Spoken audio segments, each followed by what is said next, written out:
சிவபெருமான் தொண்டையில் இருக்கும் விஷத்தினை கண்டு அதிர்ச்சி அடைந்த விநாயகர் சிறு பிள்ளையாக இருக்கும் விநாயகர் விளையாடிக் கொண்டே சிவபெருமான் உறங்கும் அறைக்குள் சென்றார். அப்பொழுது சிவபெருமான் உடல் முழுக்க வெண்மை நிறத்தில் இருந்தது. ஆனால் தொண்டை மட்டும் கருப்பாக இருப்பதை கவனித்த கணேசன் அருகில் சென்று சிவபெருமான் கழுத்தை தொட்டு பார்த்தார். அப்பொழுது அவர் கண்களுக்கு சில காட்சிகள் வந்து சென்றது. அதோடு கணேசனுக்கு கடுமையான ஒரு வலியும் ஏற்பட்டது. உடனே அங்கிருந்து கண் கலங்கி கொண்டு தன் அன்னையான பார்வதி தேவியிடம் சென்று நடந்ததை கூறினார். பார்வதி தேவி, உன் தந்தை செய்த காரியம் அப்படி என்றார். ஒருமுறை அசுரர்களும் தேவர்களும் சமுத்திரத்தை கடைந்தனர். அதிலிருந்து மிகவும் கொடிய விஷம் வெளிவந்தது.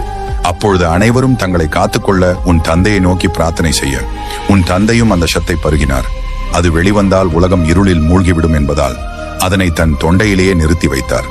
அந்த சமுத்திரம் விஷ்ணுவிற்கு லட்சுமி தேவியை கொடுத்தது, தேவர்களுக்கு அப்சர கன்னிகளை கொடுத்தது, வானத்திற்கு சந்திரனை கொடுத்தது. ஆனால் எனக்கு மட்டும் வலியை கொடுத்தது கணேசா. சில சமயங்களில் நம்மை நாடி வந்தவர்களின் பாதுகாப்பிற்காக என்ன வேண்டுமானாலும் செய்யலாம். ஆகவே உன்னை பிரார்த்திக்கும் பக்தர்களை என்றும் கைவிட்டு விடாதே கணேசா என்று அறிவுரை கூறினார்கள் பார்வதி தேவி. உங்களுக்கு கணேசர் பிடிக்கும் என்றால் பால கணேசா என்று கமெண்ட் செய்து நமது சேனலை சப்ஸ்கிரைப் செய்து கொள்ளுங்கள்.